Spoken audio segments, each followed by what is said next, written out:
Community Cats podcast. Ready? Let's go.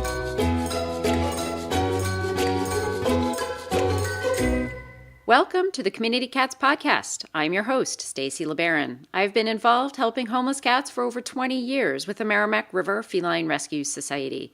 The goal of this podcast is to expose you to amazing people who are improving the lives of cats. I hope these interviews will help you learn how you can turn your passion for cats into action. We are doing a best of series during the month of December of 2018. And this week's show, we're going to go way back in time to one of my earlier episodes with the great Jackson Galaxy. It was a fantastic episode. It was the first time I ever spoke with him, so it was a real pleasure and privilege for him to put aside some time to join us on the Community Cats podcast. And so I thought we would share that episode with you and talk about Jackson Galaxy, his story, and all of the things that he's doing on behalf of cats. And it's amazing to me what he's done since that interview. He has been driving cats all around the country. He's on a tour. He's just all over the place. Another TV series, maybe even 2 seasons have happened since then. So really tremendous advocate for cats, and especially community cats and the cats that need assistance through behavior as well as spay neuter and just being out there for everybody. So great guy, Jackson Galaxy, and I hope you enjoy the show. Today we're speaking with Jackson Galaxy. Jackson is the host and executive director of Animal Planet's hit show, My Cat from Hell, a 2-time New York Times bestselling author, and has over 20 years of experience as the cat daddy. He first found his calling while spending the better part of a decade on staff at an animal shelter. True to his goal of helping save the 4 million plus animals who die in shelters each year, he works closely with rescue organizations, including through the Jackson Galaxy Foundation. Jackson, I'd like to welcome you to the show, and I'm so honored that you have been willing to join me today. Oh, thank you so much, Stacy. My honor, right back at you. For those of you who might not know specifically about your background, and I have to say, over the last couple of days, I spent the time reading Cat Daddy, and I had a good cry this morning over Benny's passing. But I just was wondering if you might share with folks, how you did get started. I started by just taking a job at an animal shelter. I wasn't really at that point driven to, have a career in animal welfare. I just needed a job. I was a musician full time, and of course that means I was doing nothing full time. And so I took a job as an animal welfare associate, and which is cleaning cages and doing adoption counseling and cleaning more cages. And it really was pretty rapid. First of all, the whole cat thing happened in a very serendipitous way. I really didn't have a whole lot of experience with cats up until that point, but when I would be in a room with cats, they would pick me. They would just sort of seek me out, and I would reciprocate. And it became really clear to the people I worked with that I was the cat guy. They just sort of anointed me. I was cat boy. And then the learning followed, and of course the passion followed from that. When you are in a relatively high kill shelter like we were, you learn fast. And there are many stakes involved with that learning. So yeah, that's how we started. I found, with me at least, people would say, well, how did you choose this path? And I'm like, I did not choose it. It, as you say, it chose me. A problem or a challenge presented itself, and I said, okay, let's take this on. Then there's another challenge. Okay, let's turn this direction and let's take this on. So you didn't really think about where you were going, but you just started going places, and you kind of figured out you would end up in a better place as you went along. Yeah, back then, well, even to a certain degree now, it's not like you sit there and go, okay, I want to be a cat behavior consultant. I mean, it wasn't even a job back then. But it wasn't like I was looking career. I still assumed that I was going to make it as a musician, and this was just going to be what would pay the bills. And there were sort of defining moments along the way where you just got to accept what the universe has handed you. And I did. And it seemed like, based on reading your book, you were always willing to try different things for every cat. And the experience that I had with the Merrimack River Feline Rescue Society we had all varieties, all shapes and sizes and temperaments of cats. And we were willing to try spirit essences, different behavioral things, different foster home scenarios, trying to find out what would work best for that cat. I sort of say we're all odd and dysfunctional, and it's just finding the odd and dysfunctional person that works with the odd and dysfunctional cat in a certain way. I think that thinking outside of the box is so helpful for all of us who are working with cats and community cats, all kinds, in shelters as well as those on the streets. I think the thing that sort of served me back then, it serves us now, there is no box, right? I mean, it's a box to think outside of. You are allowed to use your knowledge in whatever way is going to further that cat's life, that singular cat, that one that you're working with at that moment. And then, of course, you take whatever theories or the happy accidents you wound up stumbling on and then applying it to others. But for me, being a pretty crappy student my entire life and somebody who made their way as an artist and not a scientist by any stretch of the imagination, that part of my brain is not horribly functional. I approach cats as an artist would and back it up with science. That allowed me what I consider, for me, pretty significant breakthroughs because I was used to not following rules, and cats don't follow rules for the most part. So it's a very freeing thing. Cats appreciate that you walk into the room without any set biases. Right. Or expectations. I mean, you would love it for the cat to meet you halfway, but as we both know, that's not always the case. So it really, going in as a blank slate, going in without a lot of ego and going in as a really passionate observer, that's what gets us to where we need to go. So as we approach cats that we're trying to get to know in shelters, and maybe you can touch upon some of the work that the Jackson Galaxy Foundation is doing with this in shelters, and how do we work with cats in that sort of environment? It's not easy. My earliest work, and the thing that I feel like I really still can bring to the table, is trying to get the best out of a cat who is without territory, without stability, in a state of sort of shock, and a lot of times in a 2x3 cage. There's still things that you can do for them and with them, first and foremost, to help their adoptability. And yeah, we are doing that with the Jackson Galaxy Foundation right now. One of the best programs we're working with is called Cat Positive.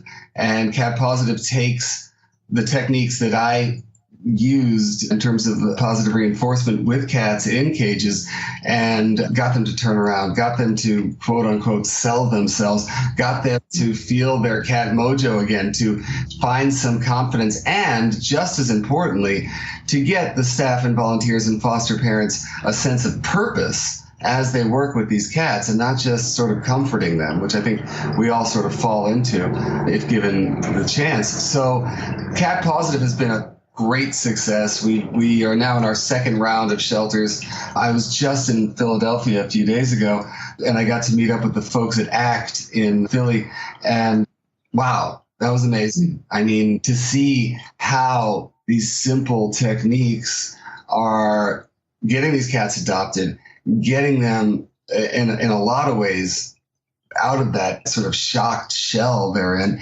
and really, like I said, giving the staff and volunteers a sense of purpose. It really made me feel amazing to see it in action.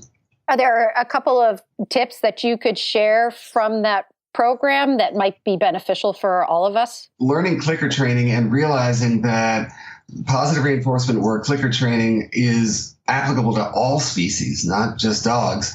It's something where as long as you adjust your expectations and as long as you know what you're trying to get from the cat you're working with, just doing that work invigorates them. It gives the shelter worker a new vocabulary, and it allows you to pass this on to the adopter. Look, this is what I've been working on with Fred. These are his strengths and weaknesses. This is what he can do now. And it gives them that almost instant bond that an adopter can take with them. So really, the basics of clicker training, if you as somebody working with cats don't know it yet, get on it. I think it's really, really key. I read first about clicker training for cats maybe about 10 or 15 years ago, and it was a big surprise to me at that point in time. I never thought that it would take, but it seems to be fantastically popular for cats at this point in time. As opposed to dogs, where part of the motivation for them is to please you, to get approval. We all know that cats don't care at all about that. So it's about finding that motivation. And in many ways, food motivation is what really floats the boat here. And yeah, like I said, we all learn the same way, whether we're cat or hippopotamus, we all learn the same way. And as long as you know what you're aiming for, but just the activity of training just keeps their mind active, keeps their body active, and keeps them connected with humans. So you have a new season starting, season 8 of your hit show, My Cat from Hell. It starts right up on April 29th on Animal Planet. Are there any little treats that you could share with us from the upcoming season?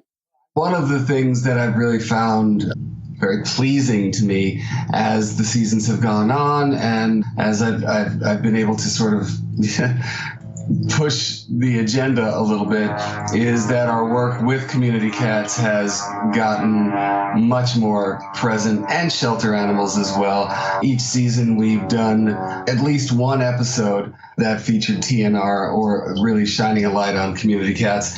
And this season, one of the things that I'm really happy about is that another component of the foundation, which is called Operation Homeward Bound, it highlights how it took shape, which was, again, very much in the moment, where here in LA we are having a community cat crisis of kind of epic proportions. And as we try to push the city towards a no-kill reality, it's cats, and specifically kittens, that are really throwing a huge obstacle at us. So I had gotten a call from a friend of mine who works in one of the shelters, and she said that, look, we have 92 kittens here just today in one city shelter. And my shelter alma mater is the Humane Society of Boulder Valley in Boulder, Colorado. And the last time I was there, my friend, the director, had said, listen, if you have kittens, we could use kittens. For some reason, we always can get kittens adopted. So I got the brilliant idea to take a busload of kittens from LA to Colorado.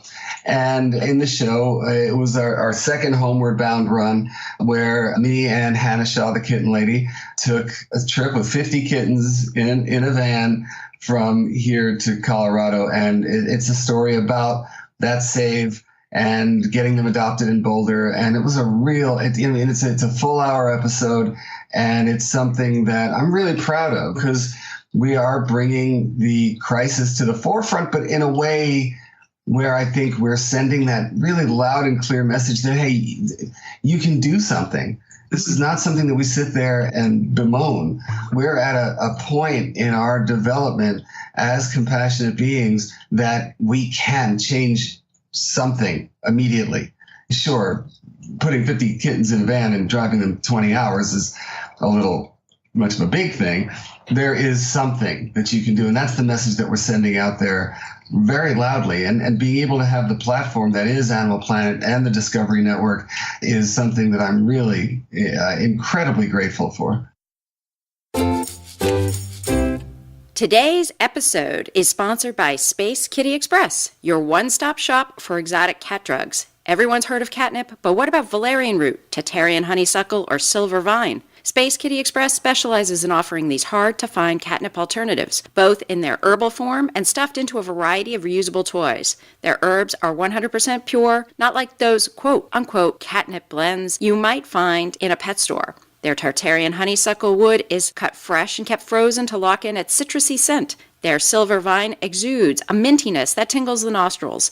Their organic valerian root is so musky that they've had to blend it with organic lemongrass so that human noses can tolerate it. Cats can definitely tell the difference between these quality herbs and that stale catnip from the big box store. Visit SpaceKittyExpress.com and watch videos from satisfied feline customers.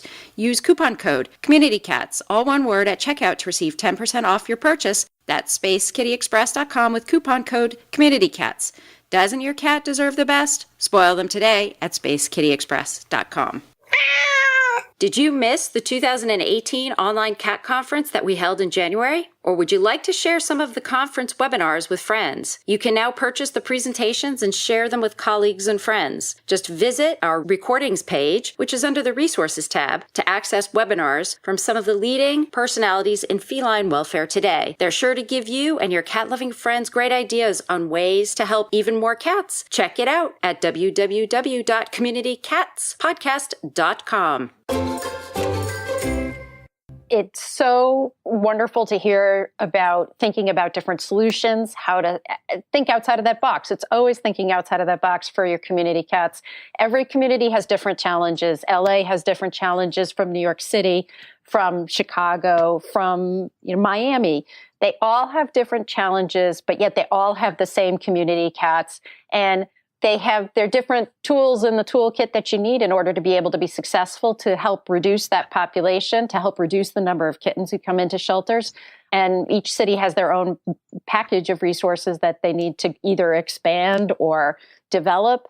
And it just sounds like in LA, you're having that conversation that you're working towards overall reduction of overpopulation. In Boulder, my understanding is the population situation there is very different than what it was like 20 years ago. Looking out at what you've known about community cats over the last 20 years, what have you seen looking backwards for like the life of community cats? And then what do you see things happening for community cats going forward? As you know, it was a pretty bleak reality. Back then, 20 years ago, there just was so little in the way of a plan. TNR wasn't really part of a overall agenda or coherent approach.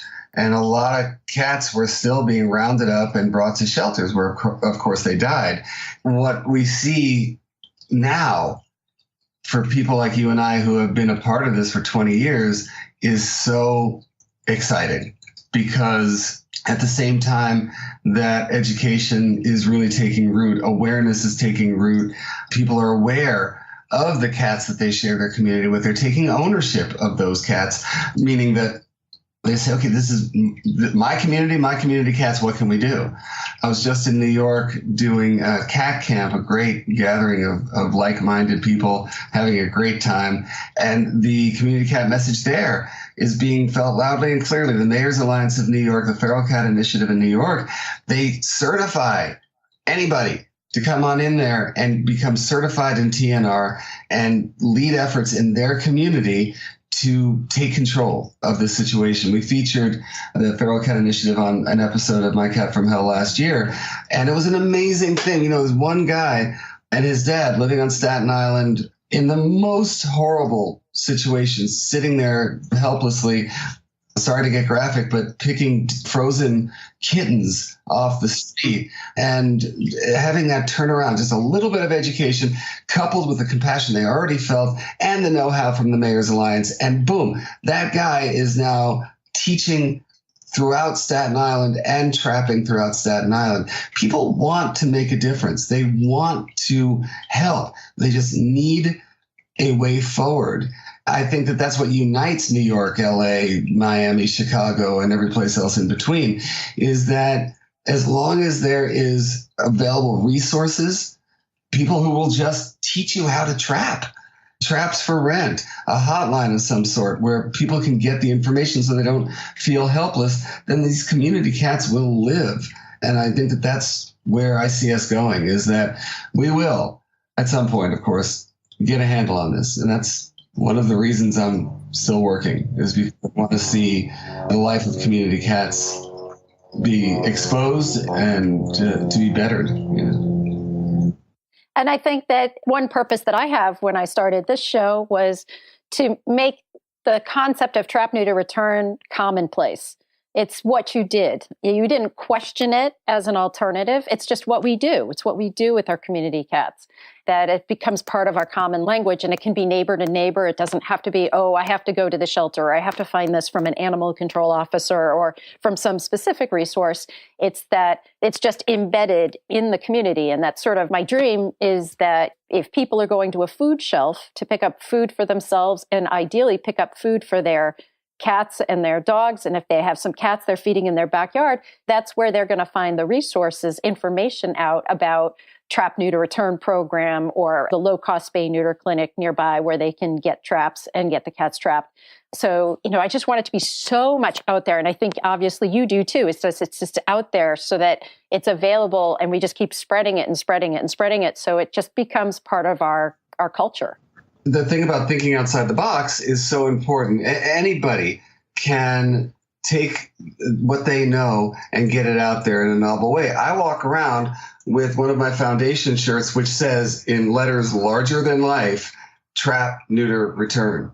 When I meet people on the street, they look at that shirt and they go, what the hell is that? And I tell them what that is. Or I have my I Heart Feral Cats shirt on. And Stacy, people still don't know what the word feral means. And we're getting that word out there. And it happens one person at a time.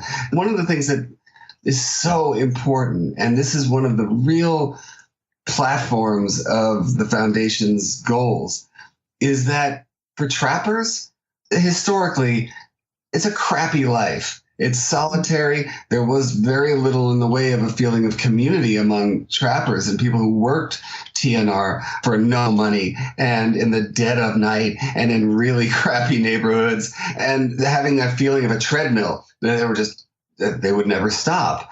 That really establishing a sense of community amongst trappers and people who advocate for community cats, I think is really important because we historically have burned people out. And I think that that's the thing that really gets me the most is between shelter workers and feral cat workers, there's historic burnout, compassion fatigue, and we need to support these people, get them to the point where someone who's been trapping for 10 years, get that person in front of other people to spread their knowledge, the light that they have to shine. It's important to get all of these guys out of the shadows, literally and figuratively. I agree. It's good for them as well as it's good for us. It can be a very isolating business, so to speak. And it's one of the things that I worked really hard in Massachusetts, which was trying to communicate with other shelters, as well as communicate with the volunteers and try and get us to figure out that this was going to be a group project, statewide. Let's look at it as a group project. And we all have challenges. We share a day in our life. There's what's called the Massachusetts Animal Coalition. So there was a whole coalition formed for the state. And I think that really did help provide some support, especially for the very small rescues that were 2 or 3 people. And then you can have a lot of infighting and that kind of stuff. But you touched upon compassion fatigue. You're a musician. So do you rely upon your music to help release you from the stresses that you feel? It's funny because ever since the show started and my work really became hyper-focused, the books that I've been writing and the teaching that I do and the work I do with shelters, it's been really tough to find the time to do much of anything. But yeah, to be honest, the thing that I have time to do is I stay deeply connected to my relationships. I stay connected to my wife. I stay connected to my animals. Coming home and, I travel a ton. Coming home to my family is really, it charges those batteries. Music for me will always be something that sustains me for sure. Look, going to act in Philly the other day and spending my day with those guys at that shelter charged my batteries like nothing else could. And so my work really sustains me, but I'm lucky in that way. And somebody who is working in a high kill shelter, who is faced with the day-to-day realities of euthanasia, they don't get that. The bully pulpit that I have right now, look, the reason why I feel absolutely qualified to go out there and say, let's shine this light that every one of these workers has and every one of these foster parents and every one of these volunteers is that if it weren't for the fact that I went up to my boss at the Humane Society and I said, listen, I got this idea. What if I went to people's homes when they called up and said, I'm going to turn my cat into you guys, and I went to their house and spent just a little bit of time with them. What if I did that to see if we can keep these cats from coming in? And if she didn't say, yes, you know what? I know you're good at this. Go ahead, do it. I wouldn't be here right now. I probably still wouldn't be in animal welfare. I would probably have burned out because I was just doing animal welfare work there without being able to graduate to something else, and I would have burned out. It's incumbent upon the administrators of these organizations to give their workers and volunteers a way up and out of the trenches. Take that experience, take that know-how, and take that passion and shine that light. One of the things that we're about to do, we've coupled with the Petco Foundation to do, it's almost a version of, it's almost like Shark Tank or something like that, where we have shelters and rescue organizations coming to us with new and innovative ideas. We look at them, we do it almost like the show itself, and fund what we consider to be the most innovative ideas and the most passionate ideas from the most passionate people. And that's really exciting. But like we've been saying about compassion fatigue, there is a way around it, and that's investment. You invest in these people, they will invest in the animals, and we will find the solution, because that solution is going to come from the inside out. And I have no doubt in my mind about that. I used to love it when people would come up to me and say, Stacy, I've got this idea. And I'd be like, oh, yay. Exactly. It's like, look, and this isn't just shelter workers, folks. I mean, this is everybody. If you think to yourself, what if we ... You got to follow that, and it's got to be heard. If my wife and I hadn't been sitting in bed and our friend called us and she turned to me and said, well, what if we just put a bunch of kittens in a van and just drove them to Boulder? Right? Those 50 cats wouldn't have been saved. They wouldn't have been able to make room for 50 more kittens, and we wouldn't have saved 100 kittens in one fell swoop. And maybe that sounds like a drop in the bucket, but they're big drops. Well, yeah, and it's action. I mean, because you've done it too, and you brought it to the public, other people will be like, well, maybe I can do it for 20 kittens or 10 or whatever. So it helps give people some motivation too. And also, one thing we haven't mentioned also is the revolution, I think, that is a shelter neuter return movement, so that community cats, as opposed to when I was in Boulder and shelters all around us, were rounding up ferals and bringing them into the shelter. These cats now are never hitting the system. That shelters themselves are investing in TNR. They never hit the shelter themselves. The shelter numbers are better than they ever were, and these cats' lives are being saved. And it's small steps like that that are going to pay huge dividends. Definitely. And once those cycles kick in, it becomes a tremendous drop of numbers into the shelters. I have coined the term called the kitten free zone, and how to get there in 2 to 3 years.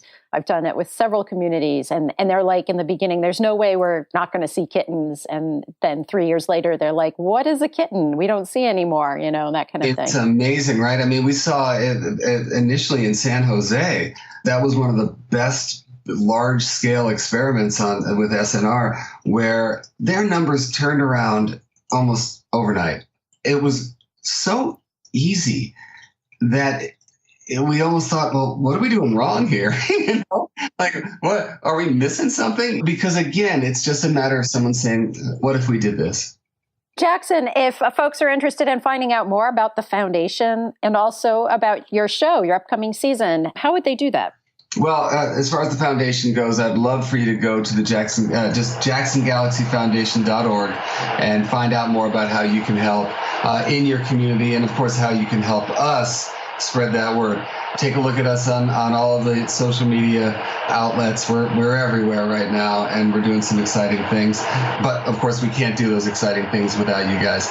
As far as My Cat from Hell, season 8 will be premiering on April 29th, Saturday night, on Animal Planet. We've got 12 episodes coming your way, including the one I just told you about. And if you go to animalplanet.com, you will find everything you need about the upcoming season. Is there anything else you'd like to share with our listeners today? I think that we've been talking about this the entire time, and I just want to put that word out there, that there is always something that you can do. And it doesn't have to be big things. You have a neighbor who's got an intact dog. Tell them about spay and neuter. You can tell your neighbors about the feral cats that are in your neighborhood. You can teach about TNR. You can foster. We need foster parents like crazy around this country. And fostering has so much of a great payoff for you as well as for the animals. You can just adopt. You can volunteer. But there's always something you can just donate. to an organization that you believe in and want to see them thrive, support in some way, do something. Every something that you do will save somebody. Jackson, I want to thank you so much for agreeing to be a guest on my show, and I hope we'll have you on in the future. My pleasure, Stacy, anytime. Thank you for listening to the Community Cats podcast. I would really appreciate it if you would go to iTunes and leave a review of the show. It will help spread the word to help more community cats.